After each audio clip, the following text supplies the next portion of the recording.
Everyone, welcome to my YouTube channel. अनि म चाहिँ धेरै पछाडि भिडियो बनाउँदैछु। अनि आज चाहिँ म चाहिँ मेरो घरमा भएको फुलहरू देखाउन गइरहेको छु हजुरहरूको माझमा। आज चाहिँ भने मेरो युट्युब फ्यामिलीहरूलाई मेरो घरमा भएको फुल देखाउँदैछु। फुलको नाम पनि मलाई त खासै थाहा हुँदैन, म बिर्सिहाल्छु क्या। फेरि गाउँमा अर्कै भन्छ क्या फुलको नामहरू। अनि अरूहरूले भन्दा यसको नाम त यो हो भन्दा चाहिँ मलाई चाहिँ ला यो हो, म त यो फुलको नाम यस्तो भन्छु यता भन्छ। पोहोर पनि यहाँ चाहिँ सेम यही स्टेप थियो, यो मात्रै थिएन। अनि यो दुईटा चाहिँ सेम यही थियो। अनि अहिले चाहिँ फुल फुल्ने सिजन हो पुरा। मेरो घरमा चाहिँ यतिको फुलहरू फुलिरहेछ। यता पनि छ यहाँ। अनि यो चाहिँ मेरो नर्सरी हो कि फुल राख्ने।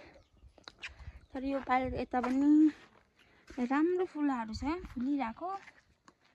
अब अरू ठाउँमा यो फुलिएको राख्नु भनेको, तर राख्ने ठाउँै छैन। यहाँ फुलिरहेको यहाँ देख्न सक्नुहुन्छ। कलर फुलहरू। मेरो घर त्यस्तो चाहिँ यहाँ मकै।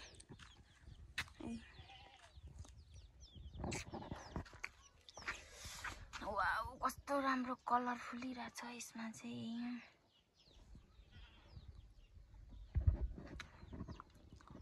फेरि यताबाट हेर्नु, यता चक्का जाउँ न त होइन। मेरो घरमा भएको फुलहरू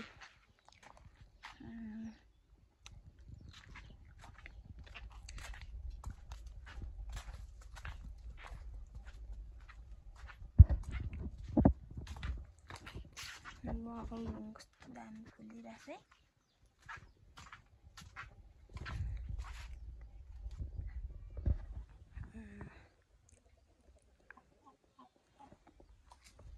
मेहनत गरे अनुसार फुल चाहिँ मजाले फुलिरहेछ यो चोटि। यो फुलको नामहरू तपाईँहरूलाई थाहा छ भने भन्दिनँ, कसलाई थाहा छ। क्या दामी फुलिरहेछ फुल पुरा। यो चाहिँ सबै एउटै कलर परिदिरहेको रहेछ। अनि मेरो भिडियो चाहिँ आज चाहिँ यति नै। यहाँ मेरो घरको छेउमा चाहिँ पलमको रुख पनि छ है। भोलि पर्सि असार साउनमा यो फलेर खान्छ। भर्खरै फुल्दैछ है। फेरि मौसम चाहिँ यहाँ यति नराम्रो छ कि हुस्सु मात्रै लागेर भर्खरै अहिले घाम लाग्दैछ। अलिअलि हो कि होइन जस्तो।